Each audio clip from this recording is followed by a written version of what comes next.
Bismillahirrahmanirrahim. Assalamualaikum warahmatullahi wabarakatuh.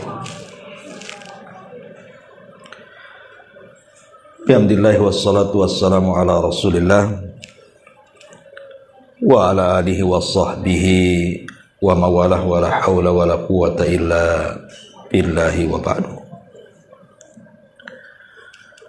Alhamdulillah, segala puja dan puji hanya milik Allah subhanahu wa ta'ala. Salat dan juga salam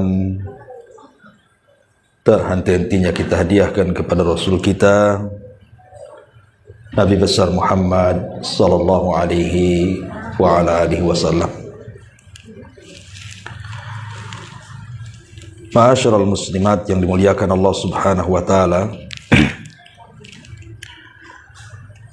alhamdulillah di pagi ini kembali kita bisa duduk untuk bertalabul ilmi, dan pembahasan di pagi hari ini kita akan membahas tentang rahasia di balik disyariatkannya berwudu. Kita tidak hendak bicara tentang fikih wudu karena ma'ruf fikih wudu sering dibahas.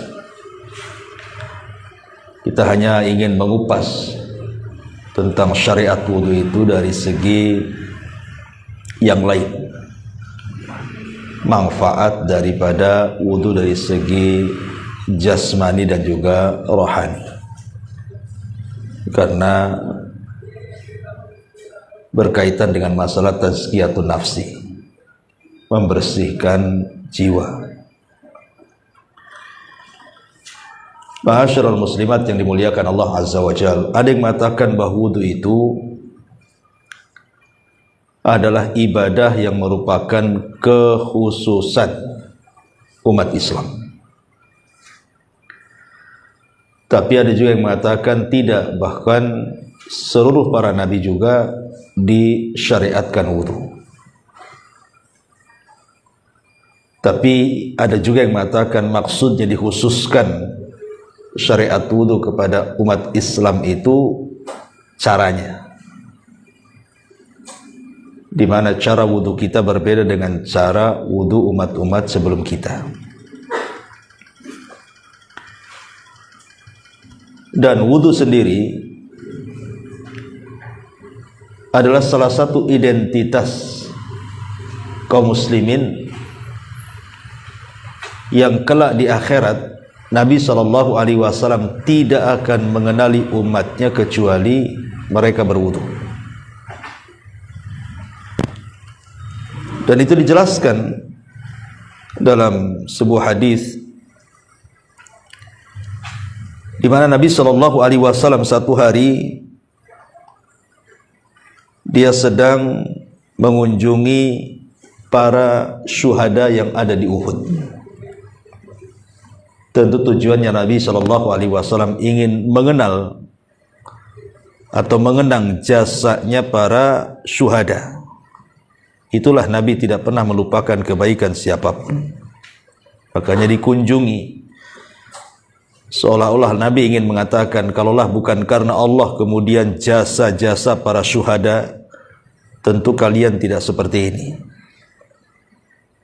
Makanya penting, apalagi kita kemarin 17 Agustus, hari kemerdekaan kita mengenang para pahlawan yang sudah memerdekakan negeri ini.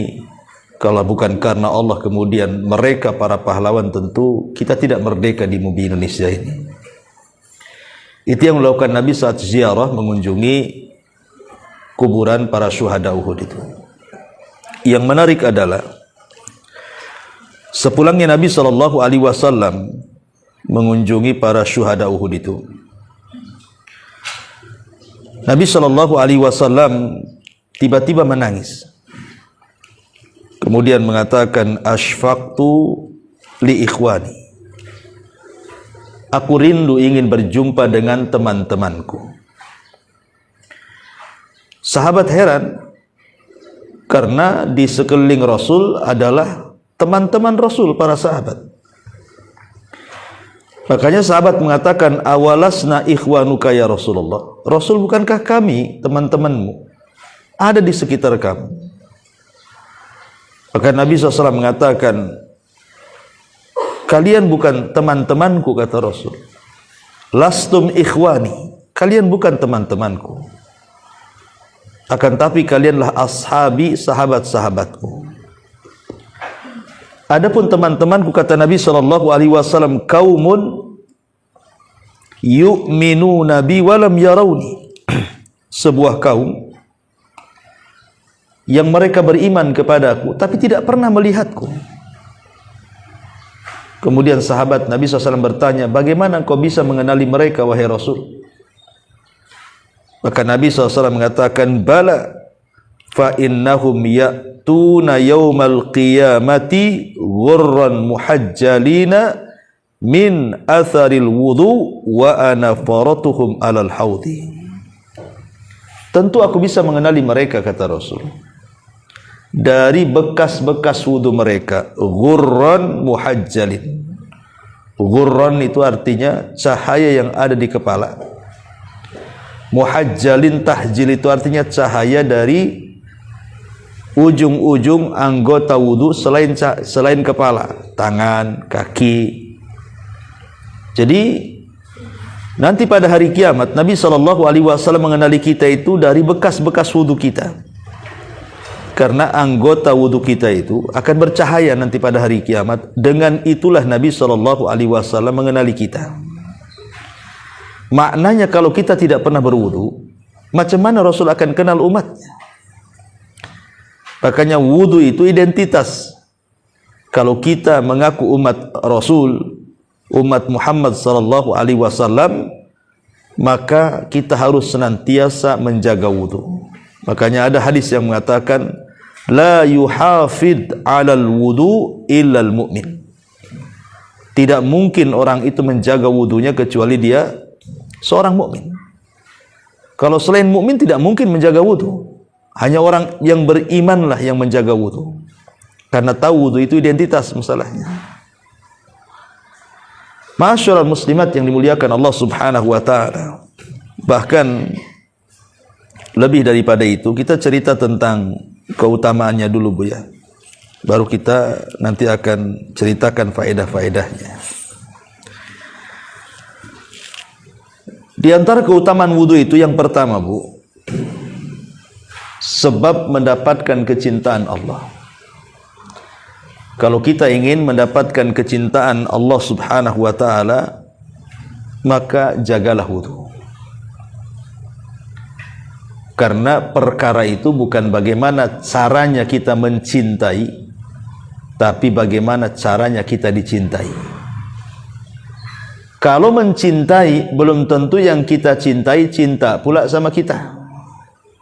Tapi kalau sudah dicintai, barang tentu kita bisa membalas cintanya. Bagaimana caranya kita meraih kecintaan Allah Subhanahu wa taala? Ya menjaga wudu tadi. Makanya Allah Subhanahu wa taala berfirman dalam surah Al-Baqarah 222, innallaha yuhibbut tawwabin.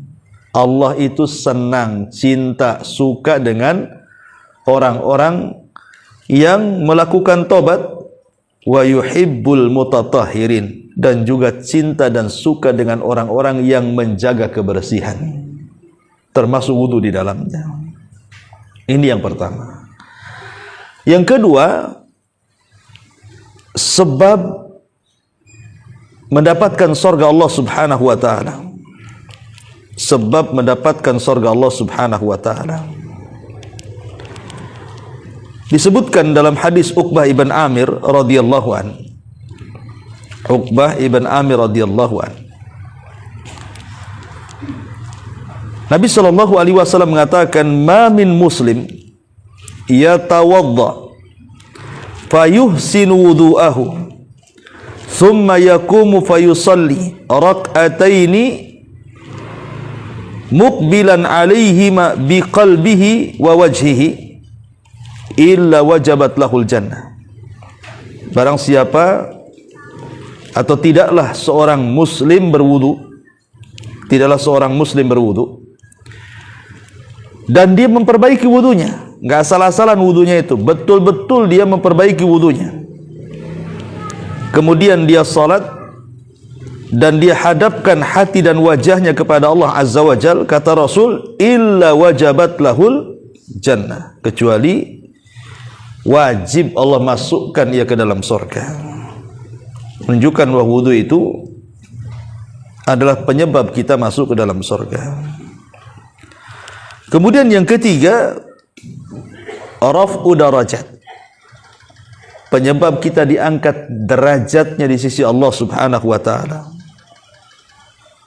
Makanya hadis Abi Hurairah radhiyallahu an, Nabi sallallahu alaihi wasallam mengatakan, ala adullukum ala ma yamhullahu bihil khataya wa yarfa'u bihi darajat. Qalu bala ya Rasulullah. Qala isbaghil wudu 'alal makari wa kathratil khuta ilal masajid wa intidharus salati ba'da salah. Kata Nabi sallallahu alaihi wasallam, maukah ku tunjukkan kepada kalian apa-apa yang bisa menghapuskan kesalahan kalian dan mengangkat derajat kalian di sisi Allah? Sahabat mengatakan, tentu ya Rasul, apa itu yang bisa menghapuskan dosa dan mengangkat derajat itu? Maka Rasul mengatakan, sempurnakan wudumu ketika kau benci melakukannya. Boleh jadi mungkin cuacanya lagi dingin, kita malas wudu, kata Rasul, sempurnakan wudumu walaupun kau benci untuk melakukannya. Kemudian biasakan melangkahkan ke masjid dan menunggu solat setelah solat. Dari sini menunjukkan bahwa di antara sebab diangkatnya derajat kita adalah berwudu. Kemudian yang keempat, dan ini yang luar biasa, adalah di mana wudu ini penyebab kita akan memasuki telaga Nabi sallallahu alaihi wasallam. Ingat, setiap nabi itu dianugerahi telaga. Setiap nabi itu dianugerahi telaga. Dan telaga ini kelak di akhirat itu menentukan seseorang haus dan tidaknya ketika berdiri di tengah-tengah padang mahsyar yang matahari diletakkan 1 mil di atas kepala dengan keringat bercucuran. Karena siapa yang minum dari telaga itu, lam yadma abada, tidak mungkin haus selamanya. Lah orang-orang yang berwudu itu, mereka ada kesempatan minum dari telaga Nabi sallallahu alaihi wasallam. Makanya setelah Nabi sallallahu alaihi wasallam menyebutkan nanti pada hari kiamat dia akan mengenali umatnya dari cahaya wudu, maka Nabi sallallahu alaihi wasallam di ujung hadis mengatakan, wa ana faratukum alal haudi, dan aku menunggu kalian di telagaku. Subhanallah. Maka berwudu ini penting, walaupun hanya dalam rangka memperbaharui saja. Pamannya ibu masih belum batal sih, pamannya duhur, ibu sudah wudu, belum batal sampai asar. Apa salahnya memperbaharui wudu? Kan ada baiknya juga. Walaupun ibu tidak batal, karena termasuk sunnah Nabi SAW itu berwudu untuk setiap 1 kali sholat, walaupun belum batal. Itu sunnah hukumnya. Tajdid al-wudu namanya ya, memperbaharui wudu. Kemudian yang nomor 5, takfirul khotoya. Wudu itu bisa menghapuskan kesalahan-kesalahan kita. Yang namanya hidup tubuh ya. Saya, ibu, siapapun bu, kita ini banyak melakukan dosa kan. Entah dosa lisan kita, entah dosa hidung kita, entah dosa mata kita, entah dosa tangan kita, entah dosa kaki kita. Kita tidak tahu. Setiap hari itu pastilah kita ini melakukan dosa dari anggota-anggota badan kita itu. Tetapi Nabi SAW kemudian mengajarkan kepada kita, setiap kita berwudu bu, itu akan merontokkan setiap kesalahan. Jadi kalau kita membasuh tangan, maka kesalahan yang di tangan akan luntur. Apabila membasuh wajah, maka kesalahan yang ada di wajah, termasuk ya mulut, hidung, kemudian mata di wajah itu juga akan gugur kesalahannya. Kemudian termasuk juga di kepala, ketika kita mengusap kepala akan gugur kesalahan yang ada di kepala. Termasuk juga saat mencuci kaki akan gugur kesalahan yang ada di kaki. Dan ini luar biasa. Ya, bisa menggugurkan banyak kesalahan setiap harinya. Karena setiap harinya juga kita juga banyak melakukan dosa kan, Bu. Maka dengan sering berwudu, maka kesalahan itu bisalah kita kemudian buang sedikit demi sedikit. Kita gugurkan dengan cara berwudu. Nabi sallallahu alaihi wasallam mengatakan dalam sebuah hadis, man tatahhara fi baitihi thumma masya ila baitin min buyutillah liyaqdiya faridatan min faraidillah kanat khutuwatahu ahadahuma takhuttu khati'atan wal ukhra tarfa'u darajatan. Barang siapa yang sudah berwudu di rumahnya, kemudian dia berangkat ke masjid untuk melaksanakan solat wajib, maka setiap langkah-langkahnya akan menghapuskan kesalahan dan yang lainnya mengangkat derajat. Dan dalam hadis yang lain, man tawadda'a nahwa wudu'i hadha thumma shalla rak'ataini la yuhadditsu fihi ma nafsahu ghafarallahu lahu ma taqaddama min dhanbi. Barang siapa yang berwudu seperti wuduku ini, kemudian solat 2 rakaat, dia tidak bicara dari wudu ke solat itu kecuali Allah akan ampuni dosa-dosanya. Jadi luar biasa, ya. Kemudian yang nomor 6, berwudu itu menyebabkan kita meninggal dalam posisi husnul khotimah. Kalau Allah subhanahu wa ta'ala takdirkan ibu tidur malam, kemudian pagi tak bangun lagi, alias mati, maka ibu itu meninggal di atas fitrah. Meninggal di atas fitrah, husnul khatimah. Dan itu dijelaskan dalam hadis Bara ibn Azib radhiyallahu an.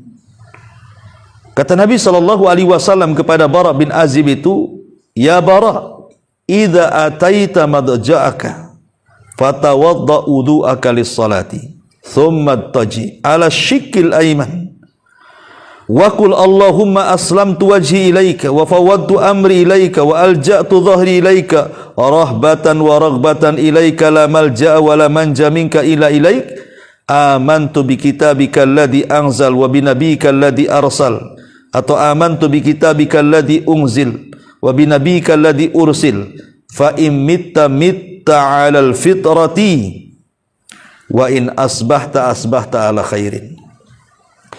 Kata Nabi SAW kepada Bara bin Azib, ya Bara, kalau engkau hendak menuju pembaringanmu, mau tidur gitu ya, berwudu, kemudian baca doa.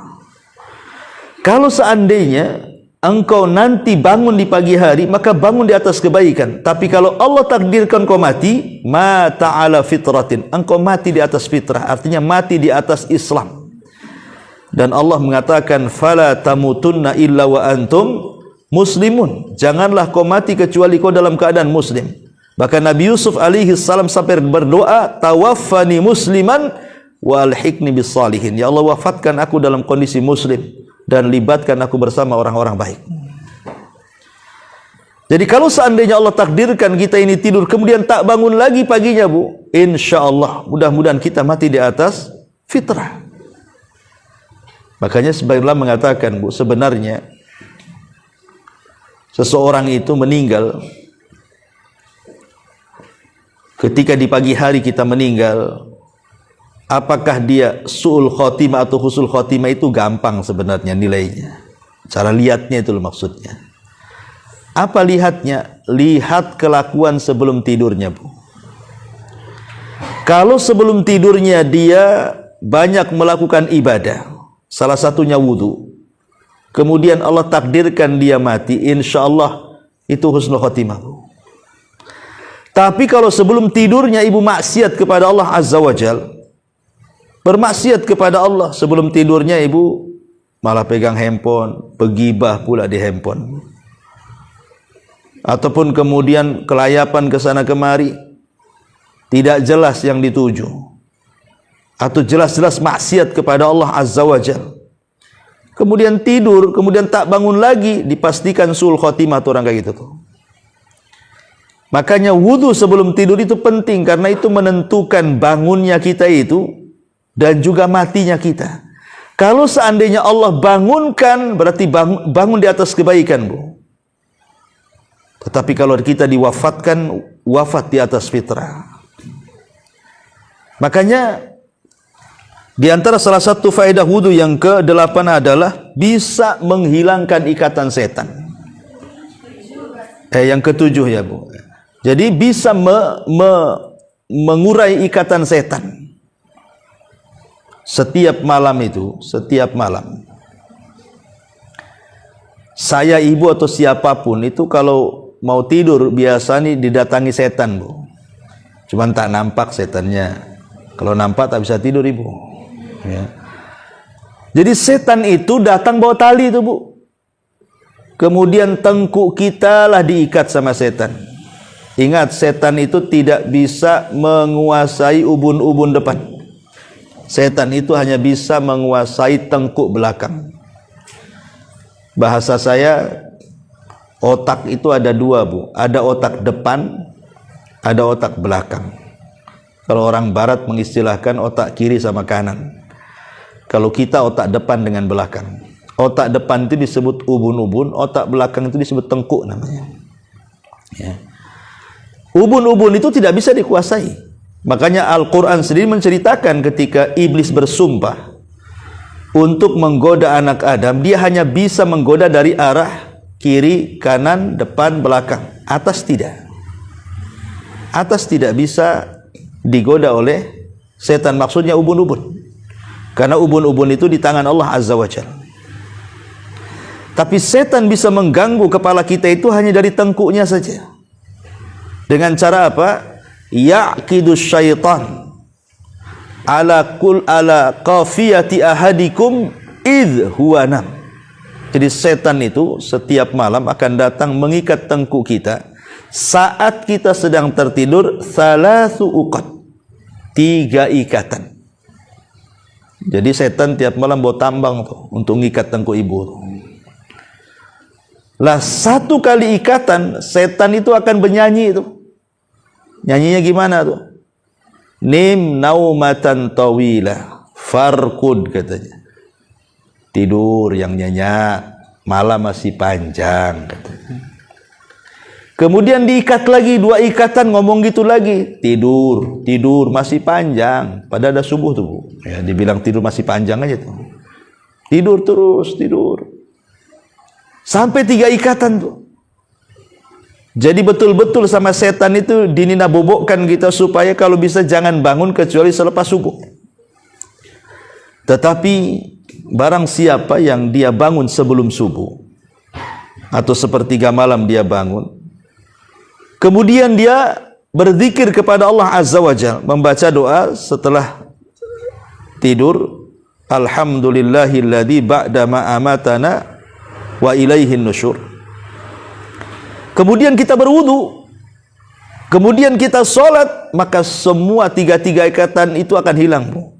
Dengan berzikir hilang 1 ingatan, dengan berwudu hilang dengan berzikir hilang 1 ikatan, dengan berwudu hilang 2 ikatan, dan dengan sholat hilanglah 3 ikatan, semuanya hilang. Kemudian Rasul mengatakan, kalau sudah hilang ikatan-ikatan setan itu, maka dia di pagi harinya itu nasyitun tayyibun nafsi. Dia akan semangat hidupnya dan jiwanya akan bersih. Hidupnya akan semangat, jelas tujuan hidupnya untuk apa, dan dia pun menjadi semangat betul-betul karena jiwanya itu bersih. Tapi sebaliknya kata Rasul, kalau ikatan itu tidak ada yang terurai, karena bangun jam 8, jam 7 atau jam 6 gitu kan ikatannya masih diikat tuh di tengkuknya, maka dia akan dibangunkan dalam kondisi malas dan buruk perangainya. Hatinya buruk. Coba lihat manfaat wudu itu. Jadi kalau orang tidak berwudu, kemudian bangunnya pula selepas subuh gitu kan, itu alamat tuh malas, kemudian jelek hatinya. Dan kalau itu yang terjadi, kata para ulama, maka biasanya orang seperti ini akan mendapatkan banyak masalah yang tidak tahu apa penyebab masalah itu muncul. Ada aja masalah. Masalah ini belum kelar, datang pula masalah yang lain. Masalah yang lain belum datang pula, akhirnya bertumpuk-tumpuk tuh masalah itu. Akhirnya dia malas, tidak berani menghadapi, tidak berani menyelesaikan, karena jiwanya jelek. Tapi kalau seandainya jiwanya baik, dia semangat, masalah sebesar apapun Allah akan tolong baru menguraikannya. Itulah manfaat wudu tuh di situ tuh. Ya. Ma'asyiral muslimat yang dimuliakan Allah Subhanahu wa taala. Kemudian juga nomor 8, lebih daripada itu adalah wudu penyebab dikabulkannya doa. Jadi kalau ibu sebelum berdoa kemudian berwudu, kata Rasul, ma min muslimin, kata Nabi sallallahu alaihi wasallam, yabitu ala dzikrin tahiran fayata'aru minal laili fayas'alullaha khairan minad dunya wal akhirah illa a'tahu iyyahu, kata Rasul. Barang siapa seorang mukmin dia tidur malam kemudian dalam kondisi bersih, artinya dalam kondisi berwudu, kemudian tengah malam dia bangun dan meminta sesuatu kepada Allah, kecuali Allah akan berikan semua permintaannya. Hadis dikeluarkan Abu Dawud. Lihat bagaimana keutamaan wudu begitu dahsyatnya dijelaskan oleh hadis-hadis Nabi sallallahu alaihi wa ala alihi wasallam. Ma'asyiral muslimat yang dimuliakan Allah Subhanahu wa taala. Kemudian apa lagi? Bahwa yang nomor 9, ya, wudu ini dijelaskan al-wudu nisful iman. Wudu itu separuh daripada keimanan. Dan itu disebutkan dalam hadis Abi Malik al-Ash'ari radhiyallahu an, Rasul mengatakan at-tuhuru syatrul iman, bahwa kebersihan itu separuh dari keimanan. Separuh keimanan, artinya iman itulah yang bisa menjaga kehidupan kita. Kita ini tidak melakukan maksiat itu karena ada iman. Karena orang bermaksiat itu hilang imannya. Sehingga kalau seandainya kita berwudu, minimalnya menjaga keimanan separuh kita itu, dan tidak sampai hilang total gitu ya. Dan yang terakhir tentunya wudu sendiri adalah dalam rangka al-iqtida. Iqtida itu artinya mencontoh Nabi sallallahu alaihi wasallam. Nah, inilah diantara fadilah wudu. Taib. Kita masuk kepada manfaat wudu. Ma'asyiral muslimat yang dimuliakan Allah Subhanahu wa taala. Kita tahu bahwa ketika ibu berwudu, saya atau siapapun ketika berwudu kan di antara yang dibasuh itu adalah tangan, kepala, kedua telinga, kaki, kan itu anggota-anggota wudu kan itu. Manfaatnya apa sebenarnya? Manfaatnya itu loh apa membasuh-basuh tuh. Kita ambil manfaat di akhirat dulu. Ma'asyiral muslimat yang dimuliakan Allah Azza wa Jalla, ada sebagian ulama itu ingin mengungkap rahasia di balik wudu itu. Di antara manfaat di akhiratnya adalah ketika ibu ini mencuci kedua tangan atau mencuci tangan lah sebelah kanan gitu ya, ketika berwudu ibu mencuci sebelah tangan yang kanan dulu baru kiri kan, seolah-olah dia ingin mengatakan kepada Allah Azza wa Jalla, ya Rabb, semoga nanti kelak pada hari kiamat ketika catatan-catatan amal itu diterbangkan, aku bisa mengambil dengan tangan kananku ini, sehingga dengan itulah aku mendapatkan hisab yang mudah. Lah ketika kita membasuh tangan kiri pun juga sama, semoga Kita terhindar dari mengambil catatan itu dengan tangan kiri. Semoga dengan itu kita tidak mendapatkan hisab yang sulit. Ini diantara faedah membasuh tangan. Kemudian ketika kita membasuh kepala, seolah-olah kita mengatakan kepada Allah, ya Allah, haramkan kepalaku dari api neraka, dan jagalah isi kepalaku. Jadi ketika membasuh kepala, seolah kita meminta kepada Allah agar kepala kita ini dihindarkan dari api neraka dan dijaga isi kepala kita ini, supaya tidak terkena banyak syubhat yang akhirnya menyesatkan kita. Begitu juga ketika kita mencuci telinga, kita meminta kepada Allah agar telinga kita itu tidak membiasakan mendengarkan kecuali yang baik-baik. Begitu juga ketika kita berkumur-kumur, kita meminta kepada Allah mudah-mudahan lisan ini tidak mengucapkan kecuali kalimat yang baik. Begitu juga ketika kita mencuci kaki, kita berharap bahwa kaki yang kita cuci ini betul-betul ditetapkan ketika melangkah di titian Shiratal Mustaqim. Itu rahasia manfaat wudu yang tersembunyi kan untuk kelak hari kiamat. Adapun manfaat dari segi kesehatan sudah jelas lah kan Bu. Ya, ditinjau dari apapun, dari medis, kedokteran, wudu ini luar biasa. Sebelum ada kita ini diperintahkan ataupun dianjurkan kemarin waktu corona kan Bu, kita disuruh mencuci tangan. Islam loh sudah 14 abad yang silam loh menyuruh kita untuk mencuci tangan. Saat berwudu bahkan 5 kali sehari kita mencuci tangan itu. Kemudian juga kalau kita juga melihat secara medis, konon katanya kan banyak bakteri-bakteri yang ada di mulut kita ini. Kalau kita kemudian berkumur-kumur, makanya kenapa berkumur-kumur itu dengan cara madmadah, Bu? Madmadah itu kan bukan hanya memasukkan air ke mulut kemudian ditumpahkan lagi, tidak. Tetapi betul-betul dimadmad, dikumur-kumur atau digerak-gerakkan supaya air itu menyentuh langit-langit lisan atas, bawah, kemudian kotoran-kotoran gigi itu supaya keluar kan Bu. Ya karena manfaatnya tadi. Ya, bisa mengobati penyakit macam-macam. Ya, entah kanker mulut, entah apa gitu ya, dalam penyakit-penyakit medis itu. Begitu juga hidung kan, biasanya kan bakteri sering masuk tuh ke hidung tuh. Akhirnya jadi flu dan yang lainnya. Maka ketika mencuci hidung, lubang hidung pun dengan cara menyedot sedikit ke atas gitu kan, itu juga bisa membersihkan dari segala bakteri. Bahkan saya pernah terbaca itu ada seorang mu'alaf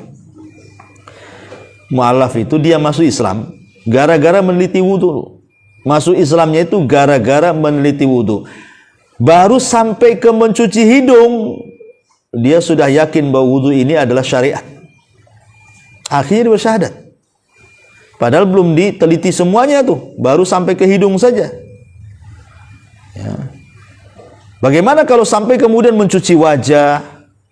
Ya, bahkan katanya terbaca dalam kitab fikih itu juga di antara manfaat kesehatan wajah ketika dibasuh satu hari dalam 5 kali dalam satu hari itu bisa mengurangi kerutan-kerutan loh, bisa mengurangi penuaan gitu bahasanya. Kalau ibu rajin wudu gitu, kencang lah Bu, nggak perlu silikon sana silikon sini. Ya. Banyak wudu saja. Ya. Jadi ini kita harus yakin karena ini kan perintah ilahi. Memang Allah Subhanahu wa taala yang menghendaki itu loh.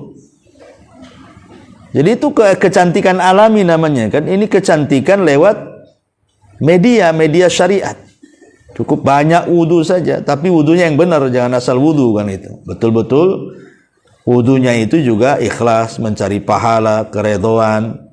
Nanti Allah Subhanahu wa taala akan berikan ganjaran yang banyak. Selain daripada itu juga kesehatan. Bahkan saya pernah terbaca buku apa namanya, dahsyatnya terapi wudu gitu judulnya kalau nggak salah tuh. Saya terbaca, ada lama saya baca buku itu. Itu katanya bisa melancarkan peredaran darah, Bu. Jadi bisa melancarkan peredaran darah. Bahkan ada seorang ulama, saya lupa namanya. Jadi dia menjelaskan, semenjak aku merutinkan wudu, setiap aku membasuh kepala dengan air saat wudu itu bisa menguatkan hafalan. Jadi ada ulama yang mengatakan, setelah aku mendawamkan berwudu, setiap aku batal aku wudu lagi katanya. Alhamdulillah katanya, hafalanku tidak pernah hilang. Hafalanku tidak pernah hilang. Tapi bukan beda. Kalau ibu itu berwudu justru hilang hafalannya karena memang nggak punya hafalan kan, Bu. Jadi apa yang mau tahan di kepala, hafalan pun tak punya kan itu.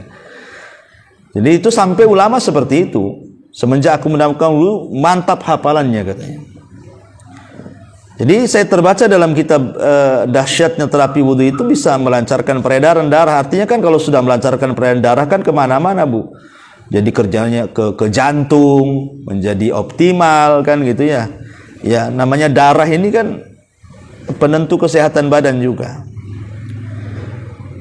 Bahkan banyak sekali lah kalau kalau kita terangkan masalah-masalah dari segi kesehatan badannya. Nah, baik kita masuk pada ruhaninya. Inilah yang disebut tazkiyatun nafasnya. Ya. Wudu dilihat dari tazkiyatun nafsinya. Ma'asyiral muslimat yang dimuliakan Allah Azza wa Jalla. Dalam sebuah hadis Nabi SAW mengatakan, "Idza ghadiba ahadukum falyatawadda." Apabila salah seorang di antara kalian sedang emosi, sedang marah, ya, kata Nabi SAW berwudu.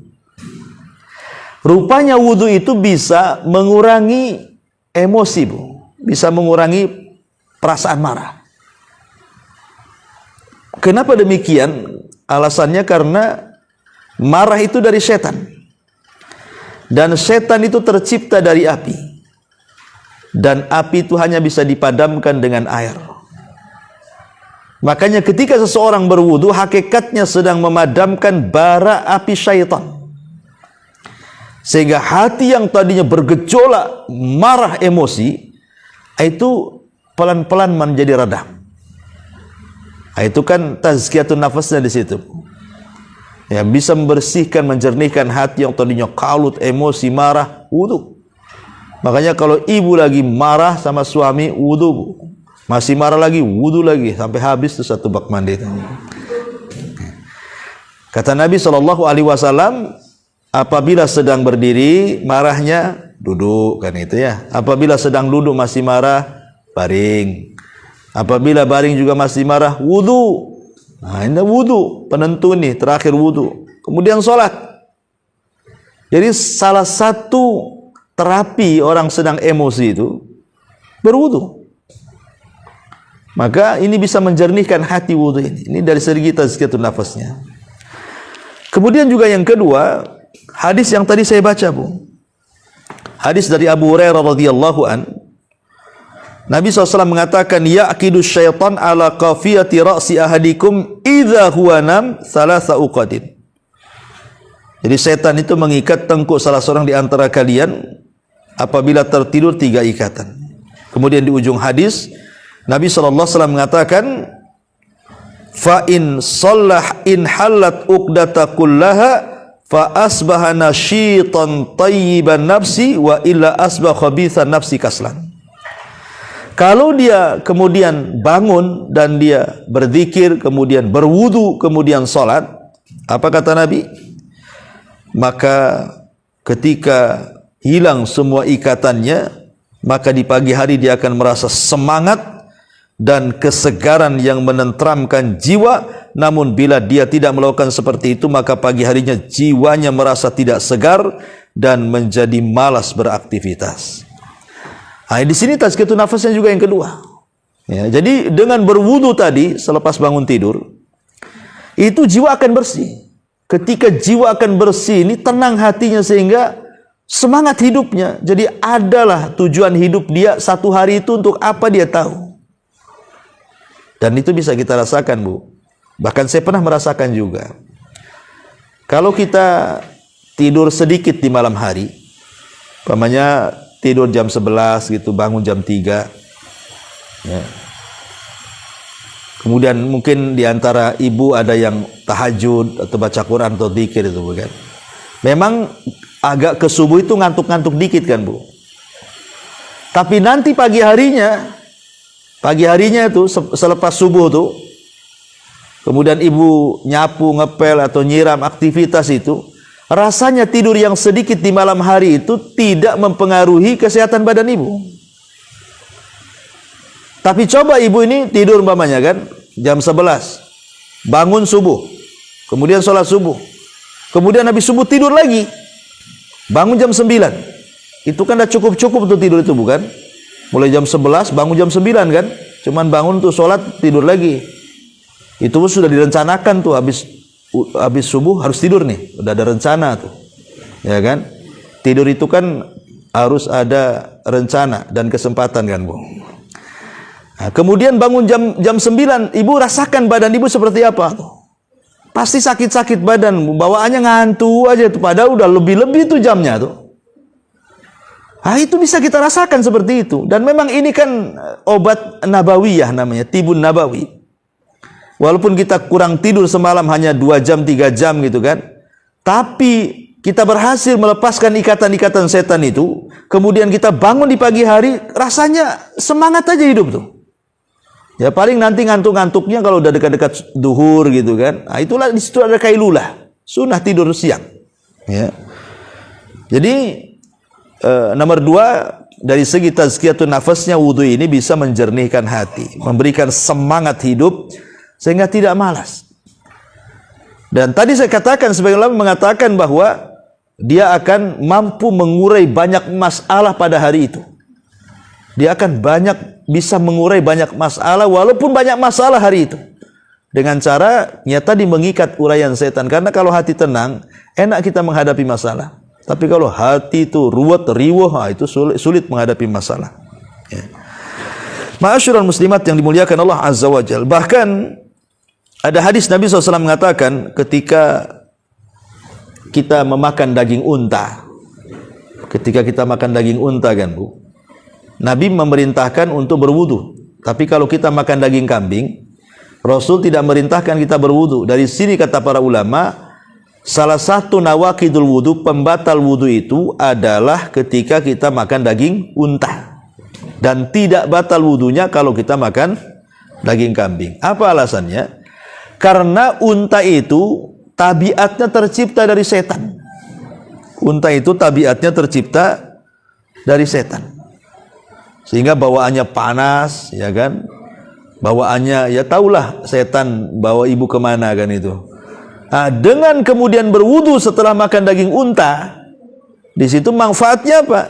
Ya tadi supaya meredamkan hati yang sudah makan daging yang tercipta dari tabiat setan tadi. Ma'asyiral muslimat yang dimuliakan Allah Subhanahu wa taala. Bahkan yang lebih daripada itu, tazkiyatun nafasnya adalah kalau ibu selepas wudu kemudian berdoa, kan selepas wudu itu kan ada doa Bu. Apa doanya?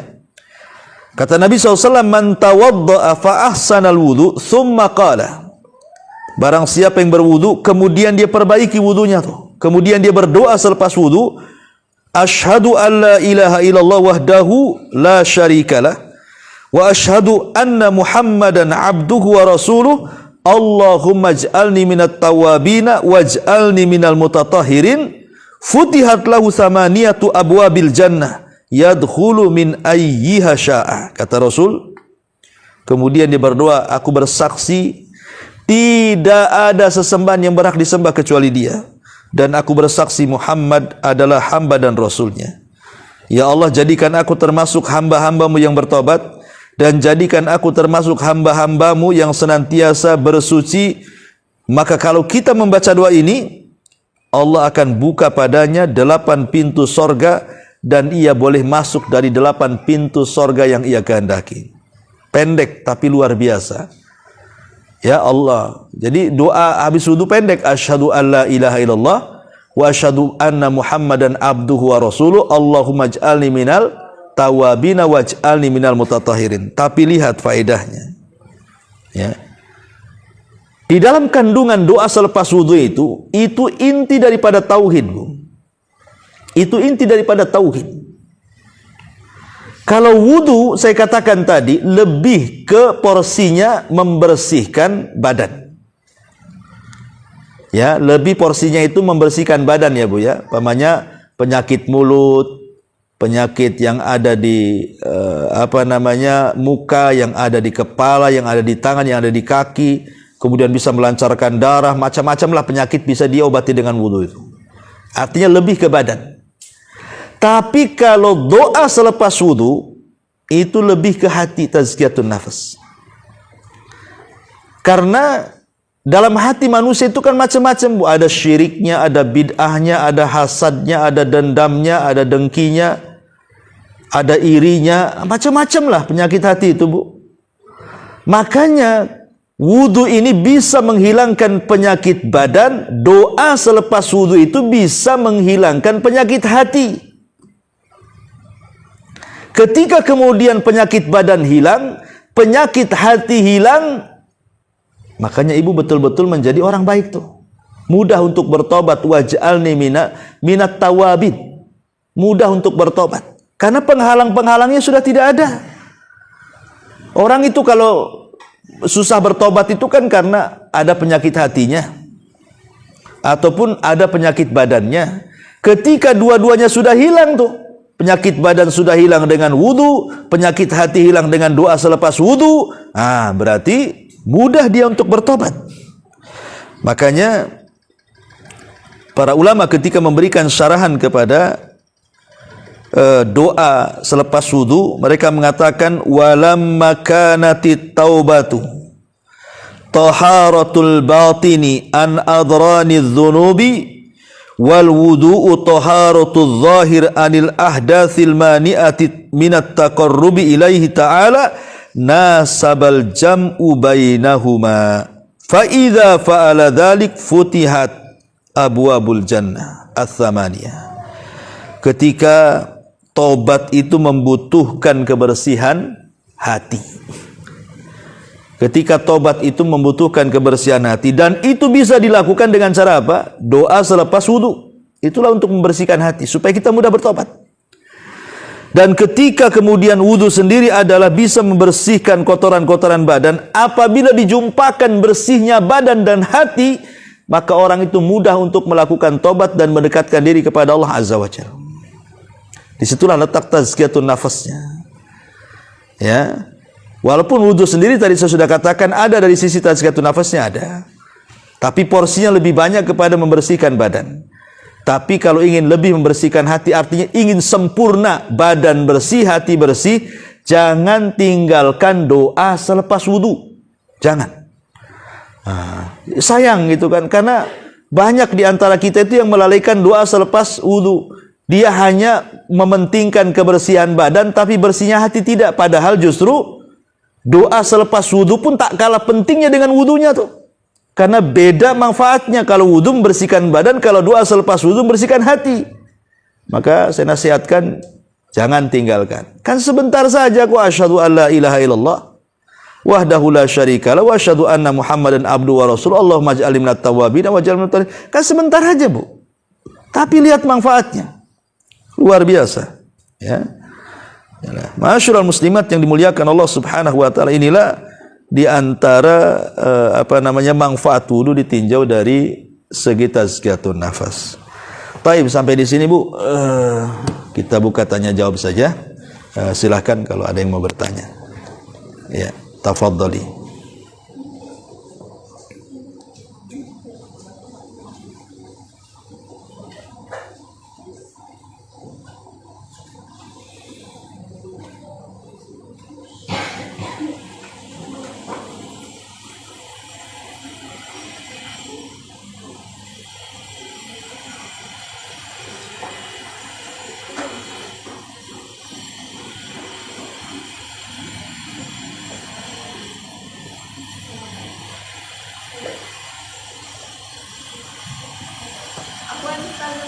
Iya. Mic-nya nggak ikutin saya sih. Gimana? Tanya, Iya. kalau wudunya itu wudhu itu ada yang bilang boleh, ada yang bilang tidak, itu gimana Ustaz? Hukum wudhu dalam toilet. Ya. Ya, alhamdulillah hukum wudhu dalam toilet tidak ada masalah. Tetapi jangan membaca basmalah di dalam toilet. Baca basmalahnya di luar toilet. Ya, walaupun ada sebelah mengatakan dalam hati. Begitu juga berdoanya jangan dalam toilet, tetapi setelah keluar toilet. Jadi dalam toilet itu hanya gerakan-gerakan wudhu saja. Kalau sudah menyebut nama-nama Allah, doa-doa, maka tidak boleh di dalam toilet itu. Makanya sekarang musibah di atas musibah itu, banyak orang karena mungkin setiap tangan itu ada handphone. Ya, sekarang kadang-kadang handphone itu masuk toilet, Bu. Apalagi buang hajat, kadang-kadang bawa handphone, ringtone-nya pula azan, ataupun kadang-kadang ketika nengok YouTube atau apa yang pendek-pendek itu ada orang ceramah, ada orang sedang salam, dia sedang buang hajat di dalam. Ini kan gimana gitu ya kan? Kecuali dia bisa menjaga gitu. Kalau baca bismillahnya Ustaz? Apanya? Baca bismillahnya? Ya baca aja dalam hati. Karena bagaimanapun basmalah itu penting dalam setiap ibadah, Bu. Baca basmalah itu penting dalam setiap ibadah. Setiap perkara yang tidak dibacakan basmalah padanya, fahuwa abtar, maka terputus.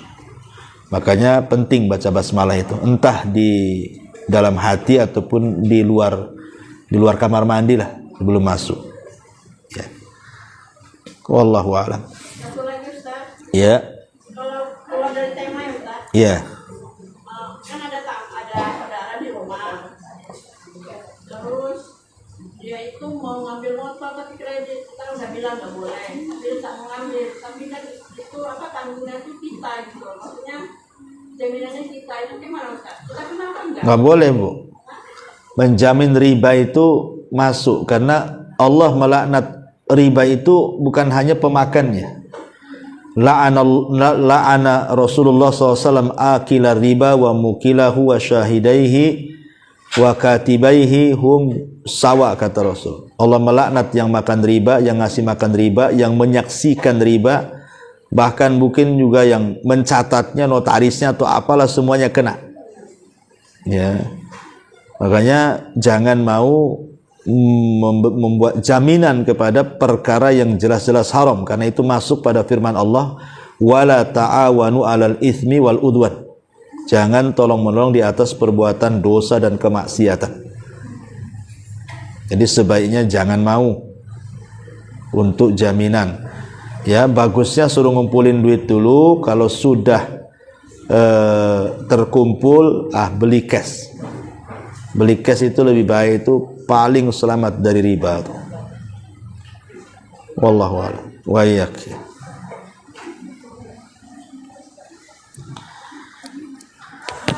Ya.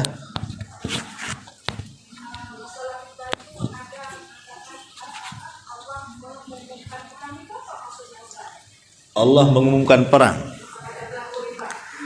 Itu ancaman.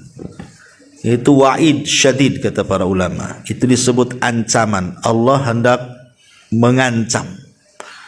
Kalau engkau tidak berhenti dari riba, fa'dhanu biharbin minallahi wa rasulih, maka itu sama saja engkau mengajak perang dengan Allah, dan tidak ada yang sanggup melawan Allah. Itu ancaman, menunjukkan bahwa dosa itu dosa besar. Karena ciri-ciri dosa besar itu kalau ada ancaman. Setiap dosa yang ada ancamannya dipastikan dosa besar. Jadi Allah mengancam. Siapa yang bisa menang lawan Allah?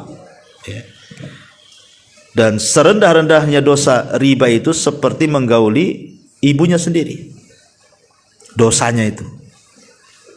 Bahkan 1 dirham uang riba itu lebih besar dosanya dibandingkan 36 kali berzina. Dalam hadis yang sahih seperti itu. Jadi mengeri riba itu.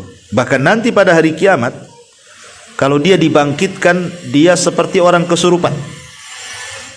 Seperti orang kesurupan, gak bisa berdiri, Bu. Pada hari kiamat tuh tidak bisa berdiri dia. Taulah orang kesurupan kan guling sana guling sini. Orang pemakan riba itu nanti kok dibangkitkan seperti itu, naudzubillah. Seperti kesurupan. Makanya Allah mengatakan alladzina ya'kuluna riba la yakumuna illa kama yakumul ladzi yatakhabbathu syaitanu minal mas.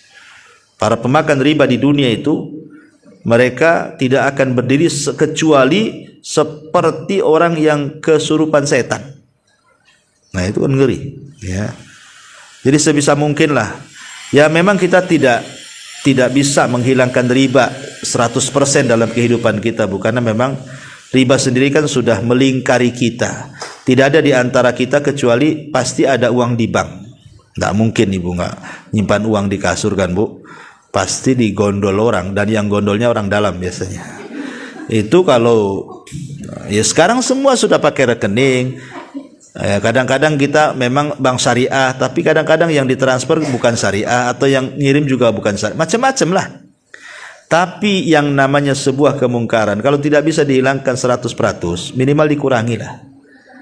Ya, jangan terlalu dalam gitu. Apalagi riba sendiri sekarang memang hampir semua ya dikepung oleh riba itu. Sampai riba itu ke pagar-pagar rumah sudah ada riba, Bu.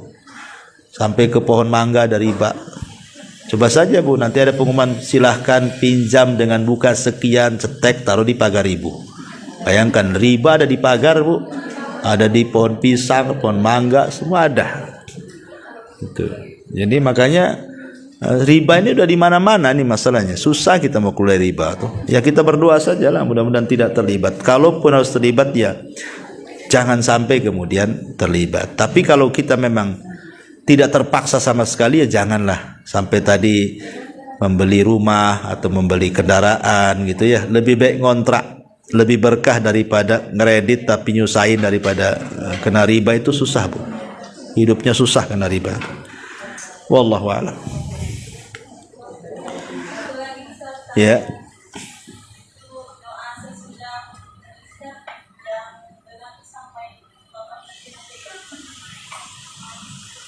Doa selepas wudu kenapa? Ya sampai tadi lafadznya. Iya sampai tadi. Dan kalau memang bisa Bu, ada hadis dari bukan hanya sekedar berdoa saja selepas wudu, tapi kalau ibu mau sekalian 2 rakaat sholat wudu itu lebih baik.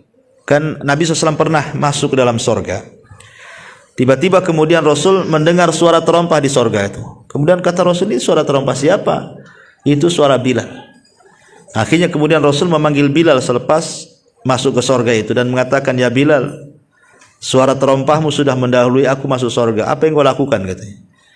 Maka Bilal, tidak ada kecuali aku berwudu dan aku senantiasa menjaga wudu. Selepas itu aku senantiasa menjaga 2 rakaat sholat wudu, ya sholat sunnah wudu. Jadi Bilal itu dalam hidupnya tidak pernah dia batal wudu. Setiap batal wudu lagi, setiap batal wudu lagi. Itu Bilal tuh. Dia jaga betul-betul wudunya itu. Dan lebih daripada itu setiap wudu dia sholat, setiap wudu dia sholat.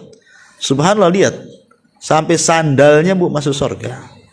Padahal sandal ibu lebih baik daripada sandal Bilal, lebih mahal lagi. Tak tahu masuk surga tak.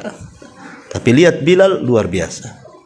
Jadi sholat sunnah wudu, ya tentu sholat sunnah wudu dilakukan sebelum kering wudunya. Air wudunya sebelum kering kita sholat, ya bukan wudu pagi sholat sunnah wudunya malam. Ya. Jadi ya wudu langsung sholat. Itu lebih baik lagi. Jadi keutamanya banyak kan. Dalam wudu ada keutamaan, doa selepas wudu ada keutamaan, sholat lagi wudu banyak lagi keutamaannya. Ya. Wallahu a'lam Bu. Saya kira sampai di sini karena jam 10 saya ada kajian di luar. Subhanakallahumma bihamdika asyhadu an la ilaha illa anta astaghfiruka wa atubu ilaik. Allahu ta'ala. Assalamualaikum warahmatullahi wabarakatuh.